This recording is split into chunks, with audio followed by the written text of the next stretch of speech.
저는 이 장면이 전당대회를 완전 흔들었다고 생각하고 가족들을 소개하면서 뜻하지 않은 장면이 나와버린 거예요. That's my dad라는 다들 아버지가 있고 연출하지 않은 장면이잖아요. 미국인들이 저 장면 너무 인상적으로 보여요. 민주당 전당대회에 오프라 윈프리가 나왔어요. 네, 매우 예민한 문장을 건듭니다. 올바른 예배 방식이 있고 잘못된 사랑 방식이 있다고 믿는 사람들. 이게 정말 저는 진보와 보수를 나누는 굉장히 큰 대척점이라고.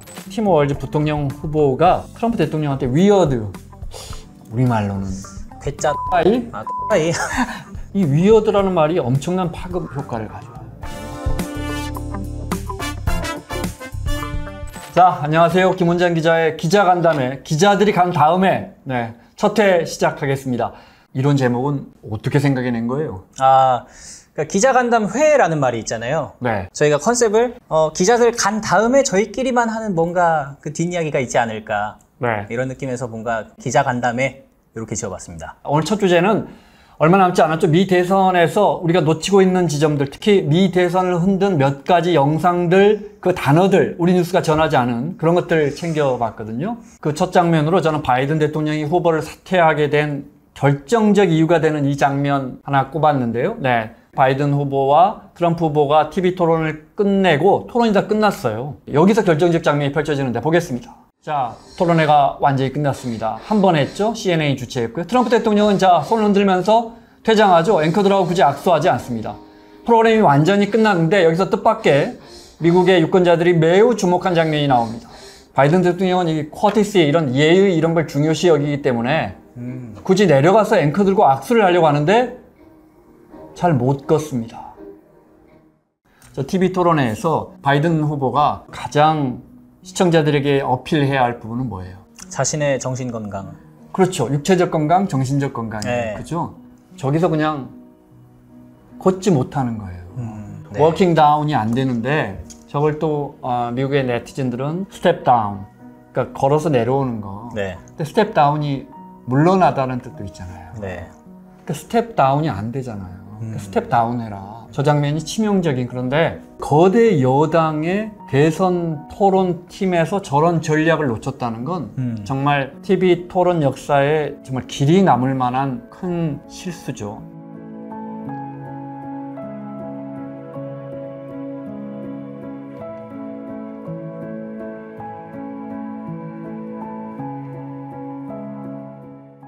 얼마 전 민주당 전당대회 봤어요? 봤죠. 거대했죠. 시카고에서 열린 사흘 동안. 한 PD는 어떤 장면 기억에 남아요?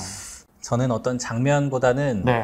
바이든이 이제 해리스를 지지 선언을 했잖아요. 네. 얘를 밀어달라. 현직의 대통령이 정당을 밀어준다라는 게 우리나라랑 너무 다른 부분이잖아요. 저는 그 점 자체가 인상 깊었어요. 미국의 정치라는 게. 제가 꼽은 장면은 부통령 후보, 팀 월즈가 부통령 후보를 수락하는 그 장면인데 멋진 말 많이 했어요. 이 사람이 세 가지 직업이 있었던 건 알죠? 네. 네, 뭐예요? 교사, 네, 풋볼 코치, 네. 그리고 군인. 젊었을 때 군인도 있죠. 네. 미국 사람들이 다 좋아하는 직업이에요. 그래서 이 사람이 드라마틱하게 부통령 후보가 된 거 아닌가. 네. 팀 월즈가 했던 말 중에 풋볼 코치니까 고등학교 풋볼 코치 했거든요. 네. 우리는 1대0으로 지고 있지만 공은 우리가 들고 있다. 네. 이런 말 멋있어요. 왜냐하면 네. 선거 초반기에 이제 트럼프한테 지지율에서 계속 트럼프 후보에게 밀렸잖아요. 네. 그래서 1대0으로 지고 있지만 네. 공은 우리가 지고 있다. 팀 월즈가 후보 수락 연설을 하는 동안에 주제로 삼은 게 뭘 것 같아요? 민주주의도 있고 안보도 있고 복지도 있고 수많은 게 있잖아요. 네. 뭘 주제로 삼았을 것 같아요? 글쎄요. 인상도 되게 포근하잖아요. 그죠? 네. 가족이에요, 가족. 아버지 이야기. 아버지가 본인도 군인이었지만 아버지 한국전 참전용사인데 네. 부상 입어서 의료비가 많이 들어가서 우리 가족이 경제적으로 많이 힘들었다는 이야기. 네. 여기에 이제 복지나 정부의 어떤 재정 정책에 대한 게 들어있는 거죠. 그죠? 네. 그 다음에 이제 자기 가족을 한 명씩 소개하면서 불임에 대한 이야기를 해요. 큰딸. 상상을 초월하는 아픔. 네. 를 이야기하면서 그래서 딸을 가졌을 때 우리는 희망이라고 네. 이름을 지었다 이야기하고, 그 다음에 아들이 장애 있어요. 불안장애, 그 다음에 약간의 발달장애, 주의력 결핍, 네. ADHD 이런 게 있는데 네. 우리는 매우 힘든 과정을 거쳤지만 그것이 장애가 아니고 우리 아이가 엄청난 비밀스러운 에너지를 갖고 있다는 걸 깨달았다. 네. 이렇게 이야기하는데 그 장면 봤죠. 아, 저는 이 장면이 전당대회를 완전히 흔들었다고 생각하고 네. 심지어 미국의 폭스 TV처럼 좀 보수적인 매체에서도 이 장면이 가장 감동적이었다고 꼽았어요. And when our daughter was born, we named her Hope. Hope, Gus, and Gwen, you are my entire world, and I love you.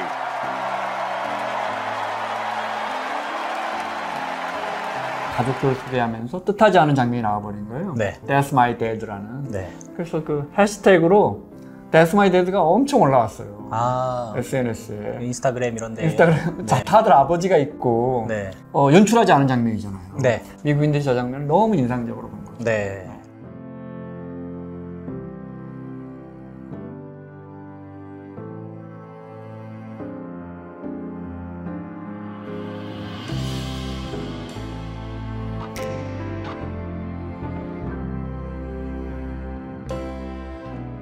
다음에 또 민주당 전당대회에 오프라 윈프리가 나왔어요. 네, 네. 우리나라였으면 이렇게 유명한 방송인이 특정 정당의 전당대회에 나갔다. 아, 상상할 수 있어요. 쉽지는 않죠, 우리는. 네. 네, 미국은 어쨌든. 특히 연예인들, 특히 영화 네. 배우나 가수들은 민주당 지지자들이 많아요. 제가 예전에 한번 인터뷰를 하면서 조정래 선생님이 나오셔서 네. 왜 창작하시는 분들은 진보 진영이 많아요? 라고 제가 제 프로그램에서 여쭤본 적이 있었는데 네. 그때 뭐라고 하셨냐면 우리는 허구를 만드는, 기존에 있는 거 말고 허구를 만드는 사람이니까 네. 그것 자체가, 허구라는 것 자체가 기존 질서에서 다른 걸 만드는 거니까 그것이 프로그레스죠. 그래서 우리는 진보적일 수밖에 없습니다. 라는 말을 하셨던 것 같은데, 그래서 이제 미국에서 창작을 하는 많은 사람들이 네. 진보적인 인사들이 되게 많아요. 그래서 아카데미 시상식 이런 거 되게 거의 민주당 행사처럼 보이는데 네. 오프라 윈프리도 멋진 말 많이 했어요. 그중에 책 금서 논란은 네. 공화당 주지사들이 있는 곳에서 지나치게 이 LGBT 관련해서, 사실 그래서 어떤 책들이 있는가 나도 봤어요. 근데 저도 LGBT에 대한 큰 편견은 없지만 이거 좀 세다 이런 책들이 있는데 네. 이걸 이제 공화당에서는 이걸 이제 금서로 만들어 버린 거예요. 민주당에서 근데 이거 안 보면 안 보지 왜 네. 이걸 금서로 지정하느냐, 그래서 무슨 진나라 때 분석행위냐 네. 뭐 이래서 이제 그들은 책을 이렇게 금서로 하는 동안에 네. 또 그런 이야기를 한 거고, 오프라 윈프리가 또 가장 안전한 건 라이플, 소총으로 안전을 지켜라 네. 이렇게 이제 비판하면서 그 뒤에 나온 문장이 매우 예민한 문장을 건듭니다. That there's a right way to worship and a wrong way to love. People who seek first to divide and then to conquer. 올바른 예배 방식이 있고 잘못된 사랑 방식이 있다고 믿는 사람들. 이 기독교 국가에서 예배라는 건 매우 중요한 세레모니죠. 그죠? 네. 그런데 진보 진영에서는 예배의 형식은 우리가 정할 수 있다고 보는 거예요. 예수님을 믿는 상황에. 보수 진영에서 이게 정말 저는 진보와 보수를 나누는 굉장히 큰 대척점이라고 보는 거죠. 아, 그러니까 형식이 뭐가 중요하냐, 마음이 중요하지. 그리고 제가 아시는 분들도 네. 저희 회사 선배 중에도 매우 독실하게 예수님을 섬기는 사람인데 그 대형 교회 목사님한테 실망해가지고 네. 교우 한 10여 가족이 목사님 없이 예배를 봐요, 매주. 공간을 빌려서. 그러니까 그런 올바른 예배 방식이 있다고 믿는 사람들. 네. 한 가지 예배 방식만 요구하는 사람들이라고 공화당을 비판하면서 또 잘못된 사랑 방식이 있다고 믿는 사람들. 그러니까 사랑은 예를 들어 보수 진영에서는 사랑은 남녀가 해야지. 네. 남녀가 나눠야지. 그 가치에 대한 굉장히 예민한 부분을 그냥 적나라하게 오프라 윈프리 방식으로 지적을 해버리는 거죠. 네. 우리는 그런 방식은 없다고 생각한다. 이런 뜻인 거죠. 네. 또 이제 돌아가신 존 루이스 하원의원의 말, 네. 우리 조상들은 다 다른 배를 타고 왔지만, 네. 이제 400년 전에 뭐 메이플라워 같은 거 타고 들어왔잖아요. 네. 그렇지만 우리는 모두 한 배를 타고 있다. 오프라 윈프리가 또 언급한 사람이 있어요. 테시 프리버스트 윌리엄스라고. 이제 오프라 윈프리 위에 크게 그 사람의 어렸을 때 사진을 올려놓으면서 테시라는 사람이 어떤 사람이냐면 그 무렵에 미 대법원에서 네. 흑인과 백인의 차별은 위헌 판결이 나와요. 미국은 헌법재판소가 없어서 대법원에서 위헌 판결을 내리는데 그때가 그 위헌 판결을 낼 때가 오프라 윈프리가 태어난 해래요. 그러니까 오프라 윈프리가 60대 중반이니까 60여 년 전 이야기를 하고 있는 거예요. 그때 미국 정부가 내놓은 매우 강경한 정책이 뭐냐면 버싱이에요. 버스로 네. 흑인 지역의 흑인 학생들을, 어린 학생들을 데리고 와서 네. 백인 중산층들이 있는 학교에 입학을 시켜가지고 같이 수업을 받게 하는 네. 매우 정말 물리적인 정책이에요. 인위적으로 섞어놓겠다. 인으로 섞어적인, 어떻게 보면 굉장히 강성 진보 정책인데 네. 흑인 학생들이 엄청나게 상처를 받아요. 왜냐하면 흑인 학생들이 중산층에 있는 백인들 학교로 들어오는 순간 네. 백인 학생들이 떠나버려요. 나 얘네랑 못 놀아. 이러고. 그렇죠. 60여 년 전에. 아, 그 테시 프리버스트라는 그 네. 여학생의 이야기를 하면서 그래서 그 학생들만 그 학교에 남은 거예요. 그러면서 오프라 윈프리가 그 학교의 창문을, 유리창을 종이로 붙인 다음에 그 남아있는 흑인 학생들은 거기서 수업을 해야 했다.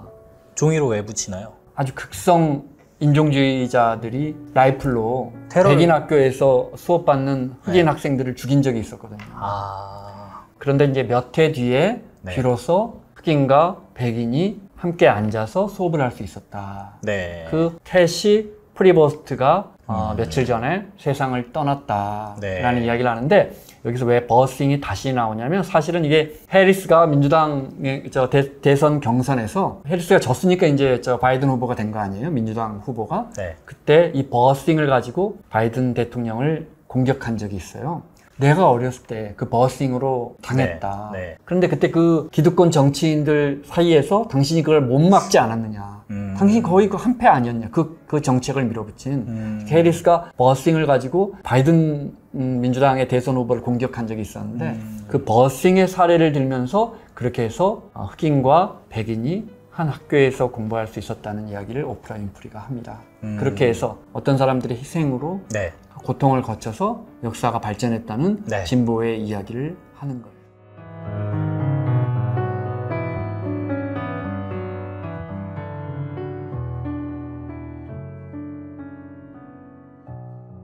월즈 아저씨, 네. 이제 부통령을 수락한 네. 이분이 진짜 동네 아저씨 같죠. 네. 연설할 때도 뭔가 미네소타 주지사지만 네. 제가 볼 때는 이 학생들에게 코치를 해봤잖아요.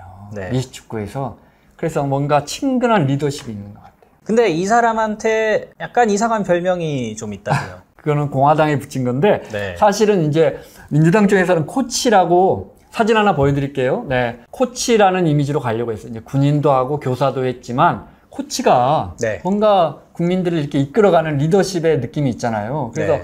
전당대회 보니까 뭐 이렇게 코치 사진이 아, 있더라고요. 맞아요. 네. 다 들고 있어요. 코치, 월즈 이렇게. 그랬는데 공화당에서 트럼프가 올린 트윗을 하나 볼까요? 네, 이거 보세요. 중동에서 우리를 위해서 누가 협상하고 있지? 지금 난리야. 여기저기 폭탄 떨어지고. 근데 이제 정말 트럼프다운 문장들이 나옵니다. 슬리피 조, 그러니까 현직 대통령을 슬리피 조라고 하는 거죠.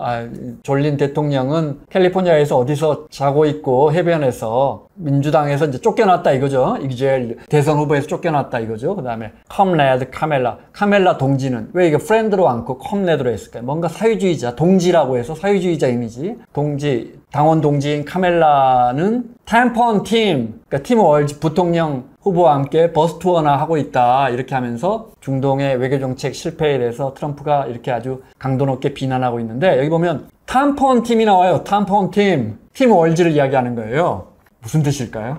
그 탐폰이 그 여성용품 탐폰 그거죠. 탐폰이에요. 그 탐폰이에요. 그러니까 네. 우리나라 말로 직역하자면 생리대 팀 뭐 이런 거잖아요. 팀이잖아요. 네. 팀 월즈가 미네소타 주지사로 있으면서 여학생들에게 위생용품을 무상으로 지급하는 조례안에 통과시킨 주지사예요. 그러니까 공화당에서 그걸 비판하려고 네. 탐폰 팀이라고 한 거예요. 그런데 미네소타 제가 찾아봤더니 미네소타가 28번째로 이 위생용품을 미국이 50개 주잖아요. 네네네네. 그 위생용품을 무상으로 그래봤자 한 달에 1년에 1인당 학생 한 명에게 $2의 예산이 배정됐더라고요. 한 3,000원 네. 정도가. 근데 왜 탐폰 팀이라고 공격했냐면 유독 미네소타에서 그 조례안에 어떻게 돼 있냐면 네.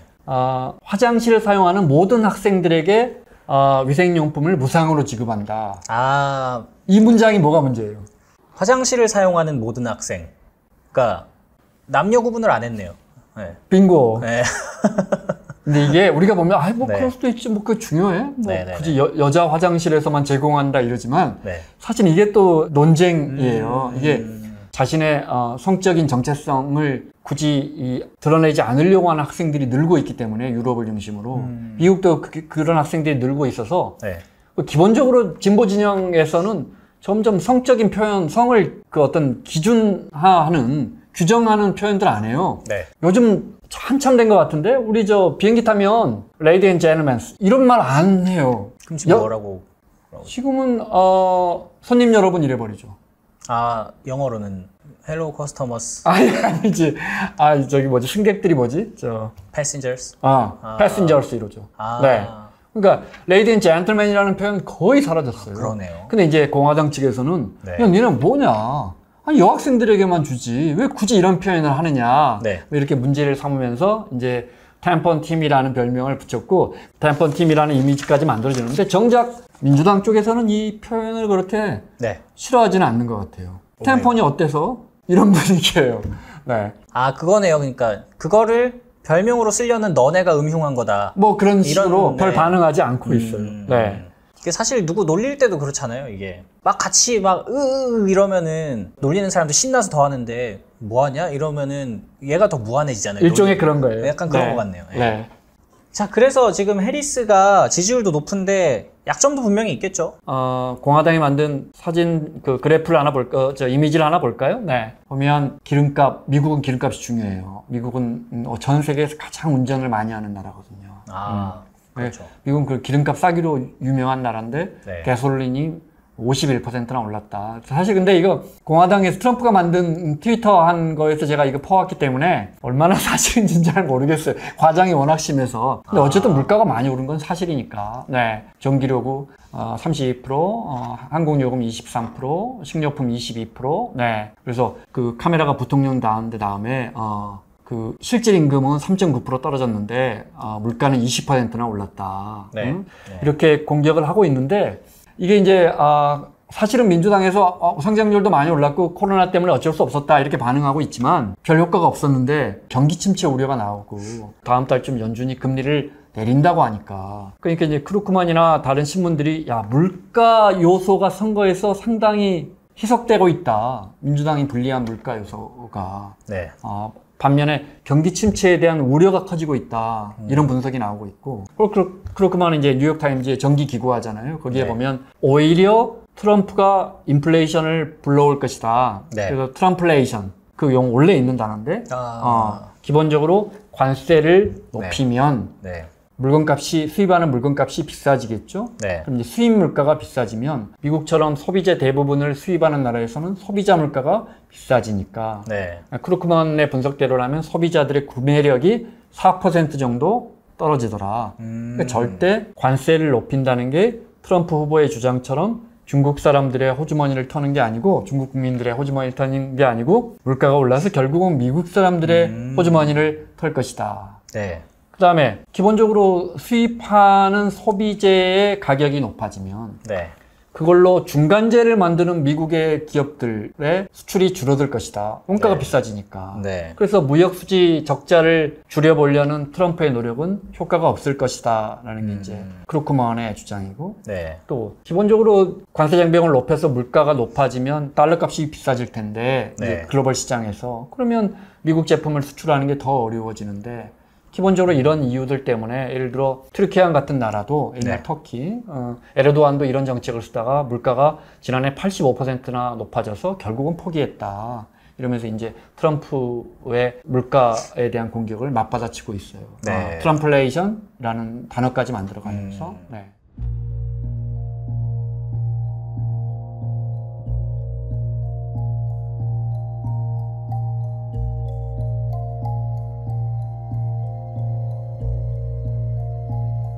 또 하나 여기서 이야기해야 할 부분은 금리는 대통령이 백악관이 내리는 거 아니잖아요. 그죠. 연준이 내리는 거잖아요. 네. 트럼프 대통령이 파월한테도 9월에 지금 다음 달에 금리 공교롭게 9월에 내리니까 금리 내리면 또 경기가 좋아질 것이고 주가는 올라갈 것이고 이러면 누가 유리해요? 해리스 후보가 유리하잖아요. 그래서 또 트럼프 후보는 대놓고 파월 연준 의장한테 금리 내리지 마. 그러면서 이제 뒤에 이야기로는 내가 연임 계속 시켜줄게. 정말 트럼프 대통령은 못하는 이야기가 없어요. 근데 이제 트럼프 대통령은 사실은 본인이 집권할 때도 그때도 파월 의장이었었는데 그때도 금리 내려라고 압력을 냈다가 네. 파월 의장이 금리 올려버린 적이 있어요. 그러니까 파월과 사이가 원래 안 좋고 그런 과정인데 살펴보면 예를 들어 카터 대통령 때가 1980년대 네. 그때 미국이 많이 올려서 폴 볼커 의장 알죠? 유명한 네. 권총 차고 다녔다는 기준금리를 20%까지 올려가지고 유명하죠. 폴 볼커 의장 때도 금리를 계속 올렸으니까 네. 국민들이 좋아할 일이 없잖아요. 그래서 화가 난 사람들이 총 쏠지 몰라서 폴 볼커가 권총 차고 다녔다는 일화가 있는데 그래서 결국 카터 대통령이 계속 볼커에게 부탁 내지는 압력했거든요. 네. 대선 직전에 금리 내려라고. 이거 안 돼가지고 네. 왜냐하면 폴 볼커가 집권 초기에 실제 물가가 좀 잡히는 것 같았다가 금리를 내렸다가 사실 혼쭐 났어요. 그래서 급격하게 금리를 올려서 물가를 잡은 지금은 이제 뭐 대단한 연준 의장으로 추앙받고 있지만 그래서 결국 금리를 3번이나 급격하게 올리면서 레이건 대통령이 됐단 말이에요. 뭐 꼭 그것 때문에 된 건 아니지만. 네. 그 뒤에도 보면 오바마 대통령이 2008년에 공교롭게 대선 직전에 금리 딱 내리고 네. 당선됐단 말이에요. 네. 그리고 지금 대선이 11월 5일인데 9월 달에 연준이 지금 금리 내리는 건 거의 뭐 컨센서스가 거의 100%에 육박하죠. 이제 얼마만큼 내리느냐만 중요하죠. 네. 근데 이제 심지어 바이든 행정부의 재무장관은 자넷 옐런 재무장관은 네. 전 연준 의장이잖아요. 그러니까 우리로 따지면 이창용 총재가 다음 정권에서 기재부 장관하고 있는 거예요. 그러니까 지금 이제 월가뿐만 아니고 우리나라의 이코노미스트 분들도 이거 짜고 한다. 우스갯소리로 자넷이 맨날 파월 의장한테 전화해서 예를 들어 아니 수치로도 그게 또 어떻게 음모론이 맞아 떨어져요. 네. 5월까지는 시중의 유동성을 넉넉히 하고 있다가 갑자기 유동성을 통제하면서 네. 돈을 흡수하면 그럼 아무래도 일자리 같은 통계가 악화되죠. 그럼 네. 고용률이 악화되니까 그럼 이제 연준에서 바로 받아가지고 아유 이거 9월에는 금리를 분명히 내려야겠네요. 대선 앞두고 네. 이렇게 된다는 음모론이 뭐 많이 들어보셨을 거예요. 그래서 이제 과연 이제 금리를 내릴 건 분명한데 그리고 이게 이제 해리스 후보에게 민주당에게 유리하게 적용될 건 이번에도 공교롭게 네. 우연인지 의도한 건지 우리는 모르지만 이번에도 또 그렇게 될 것 같아요. 금리를 내려서 여당 후보가 유리해지는 건지 대선 직전에 아니면 여당 후보가 유리해지려고 금리를 내리는 건지 우리는 알 수 없습니다. 어쨌든 우연인지 이번에도 똑같이 그 이론이 작동합니다. 근데 왜 금리를 내리면 민주당이 유리한가요? 연준은 아예 다른 민간은행이잖아요, 연준이. 네. 그러니까 정부랑 상관이 없는 기관이잖아요, 사실은. 근데 결과적으로 우리 가게 내가 미용실을 하는데 우리 가게가 네. 장사가 안 돼. 그럼 대통령 나쁜 놈. 그죠. 그러니까 그런. 내가 야당 찍어야지. 결과 처음에 누가 네. 연준의 금리의 트리거를 누가 잡아당겼느냐는 네. 사실 국민들 입장에서는 내가 알 바는 아니죠. 나 먹고 사는 게 중요해지는 네. 거 가장 쉬운 방법은 금리를 낮춰서 돈을 푸는 건데 공교롭게 대선 전에 자꾸 풀어 미국은.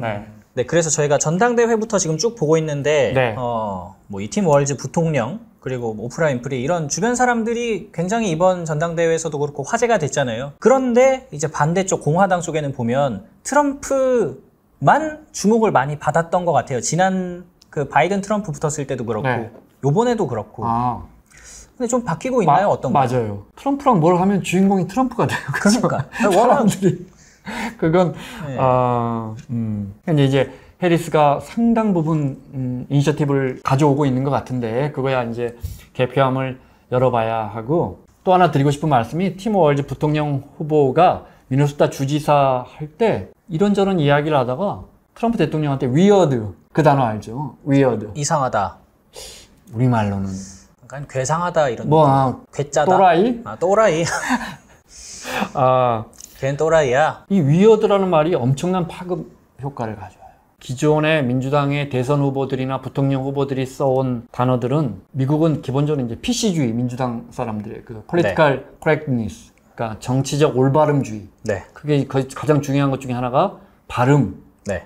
품격, 상대방에 대한 존중 네. 이런 게 있잖아요. 발음, 올바름. 올바름. 네네네. 그래서 이런 단어 쓰면 안 돼. 이건 가볍고 일상적인 단어잖아요. 도라이 같은. 요즘 젊은 친구들 nerd, hey nerd 이런 단어들 진짜 많이 쓰지만 네. 정치권에서 민주당의 주요 인사들이 쓰는 단어는 아닌. 그런데 그동안의 민주당은 트럼프에 대해서 예를 들어 공화주의를 정면으로 부인하는 사람, 헌법 정신을 훼손하는 사람, 네. 뭐 지정학적 위험을 키우는 사람 이런 식으로 접근하잖아요. 논리적으로 접근하려고 하는데 네. 이게 잘 먹히지 않아요. 근데 어느 날 걔는 좀 이상한 애야. 이런 접근이 먹히기 시작하는 거예요. 그래서 이걸 미국 언론들은 거대한 트럼프를 쭈그러뜨리고 있다. 이 위어드라는 표현이. 네. 트럼프는 굉장히 강하고 자신감이 넘치고 그래서 유권자들에게 남 믿고 따라와. 이게 되는데 저쪽에서 보고 그걸 논리적으로 해체하려고 하지 않고 네. 저 친구는 좀 이상한 클린턴 때 힐러리 클린턴과 붙었을 때 네. 디플로러블 아까 우리로 따지면 개탄스럽다. 이런 단어로 밀어붙였어요. 네네네. 이런 단어 잘 안 쓴단 말이에요. 이게 전형적인 그 미국의 학식에 있는 사람들이 쓰는 표현. 근데 월드 부통령 후보가 위어드라는 단어를 쓴 다음부터 네. 미국의 모든 이 여당 쪽 선거운동하는 사람들이 트럼프한테 그냥 위어드라는 말을 붙이는 거예요. 네. 이게 위어드라는 표현을 잘 생각해봐요. 쟤는 이상해. 반대는 뭐예요? 우리는 멀쩡해. 정상과 네. 비정상 구도로 선거판을 끌고 가고 있는 거예요. 위어드라는 표현 하나가. 그래서 어떤 신문을 봤더니 팀 월즈 후보가 부통령 된 거는 다른 게 아니고 네. 이 단어 개발해서 된 거다. 뭐 이런 분석도 있어요. 그러니까 결국 말이 쉽고 직관적이어야 돼요. 직관적이에요. 네. 정확한 표현이에요. 직관적이에요. 이 표현. 네. 개탄스럽다 이런 거 좀 현학적이고 안 쓰는 말 같은, 그러니까 뭔가 잘 와닿지 않죠? 그러니까 저 사람이랑 나랑은 다른 사람 같은 느낌이 좀 드는 거죠. 저 막 엘리트 같고 저런 뭐 우리나라도 명징하다 이런 말 쓰고 그러잖아요. 너무 좋은. 그 잘 와닿지 않잖아요. 네. 그죠? 네, 그렇죠. 비슷한 게 있어요. 그 제이디 벤스, 미 공화당 대통령 후보. 이 사람 왜 부통령, 부통령 후보 네, 왜 네, 유명한지 알죠? 그 책 때문에. 책 뭐예요? 힐빌리의 노래. 힐빌리의 노래. 사실은 저는 책은 못 보고 넷플릭스에서 봤는데 영화 재밌어요. 네. 감동적이야. 꼭 봐요. 알겠습니다. 근데 이제 힐빌리가 무슨 뜻이냐면 촌뜨기, 촌놈. 네. 힐빌리가 에팔레치아 산맥 어디 저기 있는 실제 지명이래요. 나 에팔레치아 산맥이 어디 있는지도 모르겠어요. 근데 이제 네. 힐빌리 그러면 저 촌에서 온 친구 이런 뜻인가 봐요. 그러니까 실제 벤스 후보도 오하이오주 저 시골에서 자라고 그 영화를 보면 어려운 환경에서 아버지는 어렸을 때 나가고 어머니는 알코올 중독과 마약 중독. 그 이제 누가 기르느냐? 할머니가 길러. 강인한 할머니. 네. 어떻게 보면 우리 산업 성장기에 우리 어르신들이 어렵게 해서 부모 서울에 좋은 대학 보내고 이런 거의 똑같아요, 정서가. 그 괄괄한 어머니들. 그런 그렇죠. 거. 네. 할머니 정확해. 네. 강한. 네네. 그러면서도 너 그렇게 살면 안 된다. 너 미래는 너 거야. 너 그렇게 살지 마. 라고 하면서 할머니 뭐 이렇게 구호 물품 받아서 먹이고. 네. 그런 이야기인데 이제 열심히 공부해가지고 예일대 로스쿨을 가요. 벤스 후보가. 네. 거기 그 어려운 환경에서. 근데 로스쿨 갔으니까 로펌에 어디 인턴 자리를 구해보려고 네. 대학 선배들 연찬회 같은 데 참석한다고요. 네. 이제 그 중에 한 테이블이 이렇게 앉았는데 거기는 이제 정말 고액 연봉을 받는 이제 로펌에 그 예일대 법대 나온 변호사들이 앉아 있을 거 아니에요. 네. 근데 그 이야기에 못 끼어드는 거야. 뭐 아는 게 없으니까. 우리 그 왜 양식 먹을 때 왜 포크, 디저트 포크, 뭐 전체 요리 포크, 뭐 저도 잘 모르지만 그거 있잖아요. 네네네네. 이걸 몰라. 그래서 자기 인도인 여자친구한테 네. 전화해서 물어본다고. 우시안가? 그 친구가 알려줘요. 네. 실제 벤스 후보의 부인이 인도 사람이에요. 그대로예요. 네. 그러니까 카멜라 후보는 엄마가 인도 사람이고 아빠는 자메이카 사람인데 네. 벤스 후보는 부인이 인도 사람이군요. 그때 당시에 이제 애인으로 나오는데 네. 여자친구가 알려줘서 그 식탁에서 이제 이거 먹는 법 이제 겨우 하고 그래서 벤스 후보를 일종의 흑수저에서 성공한 사람. 왜냐하면 트럼프는 부잣집 아들이니까. 네. 그러기 위해서 이제 또 벤스 후보를 이렇게 그 부통령 후보로 만든 거잖아요. 네. 그런데 이제 그것도 하나의 요인인데 그 식사 자리에 있는 사람들이 하는 이야기들 그걸 어떤 식으로 표현하냐면 럭셔리 빌리프라 그래요. 사치스러운 믿음? 이게 무슨 말이냐면 네. 이 사람들이 하는 말들이 되게 많이 배운 엘리트들이고 진보 진영이에요. 네.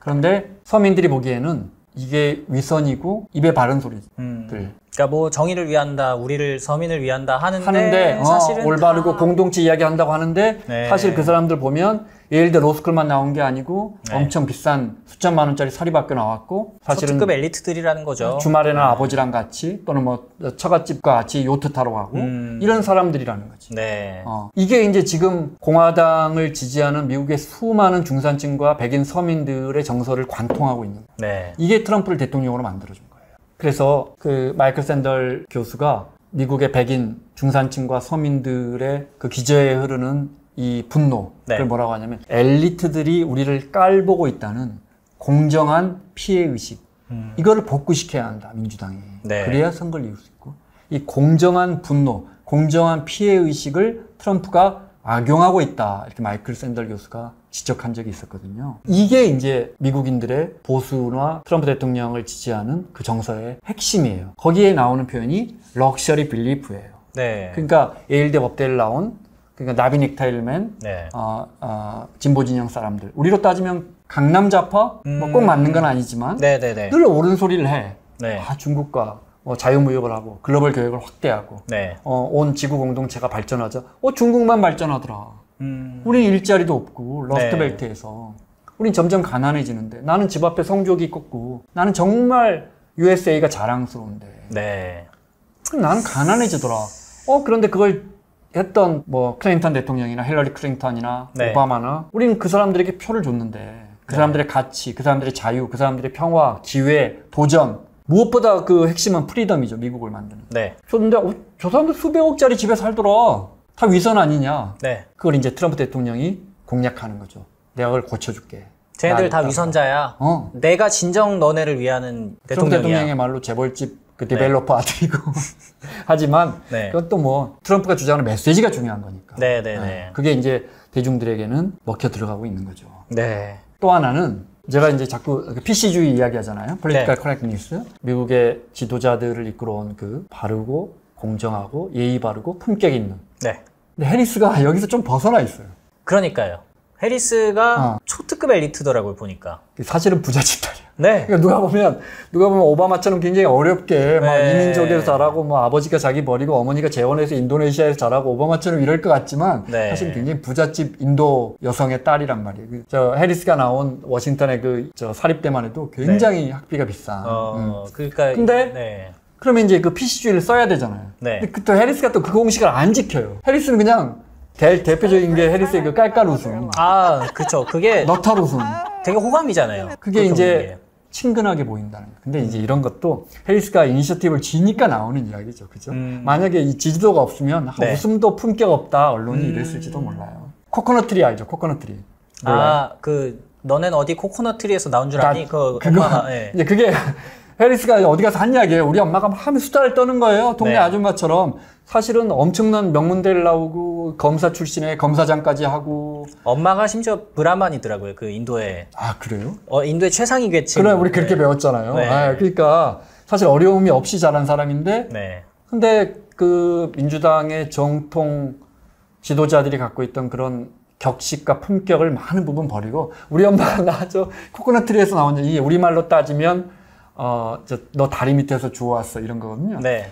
그럼 또 지지자들이 또 코코넛 트리 그 밈을 만들어 갖고 계속 이 장난치듯 만들면 네. 또 저 해리스 캠프는 또 좋다고 그걸 또 트위터해요. 아니, 코코넛 리트윗을 해요. 트리의 내막이 원래는 되게 욕을 먹었대요, 그게.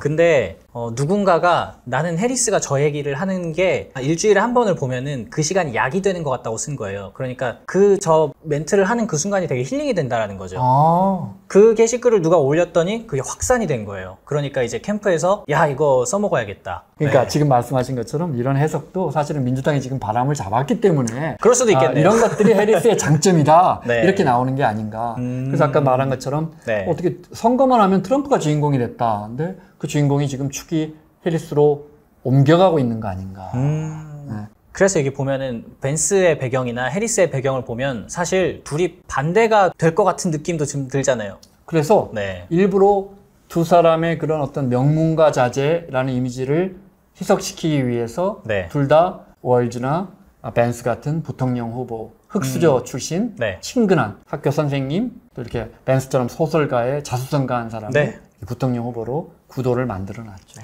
그러니까요. 근데 벤스가 공화당에서 보면은 네. 상당히 이게 유리한 배경을 가지고 있잖아요. 네. 그리고 말도 되게 잘해요, 벤스 후보가. 그러니까 진짜 그 백인의 러스트벨트에서 그 백인의 아픔을 대변하는 막 그런 네. 사람으로 할 수가 있는데 이 사람이 보니까 실언을 많이 했더라고요. 그것도 내가 볼 네. 때는 자꾸 이제 문제되는 부분을 언론이 삼는 건 트럼프 진영에 밀리니까 네. 그런 게 아닌가. 근데 그 중에 차일드리스, 캣 레이디, 레이디스. 네. 이제 해리스 후보, 애 없이 고양이나 기르는 여성. 이거는 이제 이게는 해서는 안 되는 말이죠. 이거 봐요. 네. 아이 없는 사람들 표 다 잃었잖아요. 그쵸. 고양이, 강아지 기르는 사람들 표 다 잃었잖아요. 레이디, 네. 여성표 다 잃었어요. 그리고 동서고금을 막론하고 네. 전 세계 정치인들 절대 건드리면 고양이 건드리면 안 돼요. 고양이는 건드리는 거 아니에요. 네. 그러게 말입니다.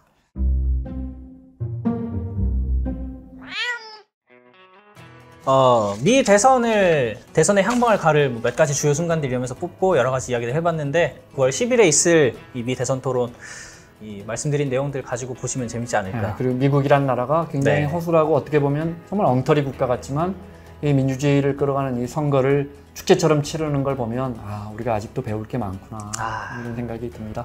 저희가 오늘 말씀드린 이런 부분들, 이런 장면들, 이런 연관성들, 개연성들 보시면서 9월 10일에 있을 TV 토론 보면 더 재밌을 것 같지 않나.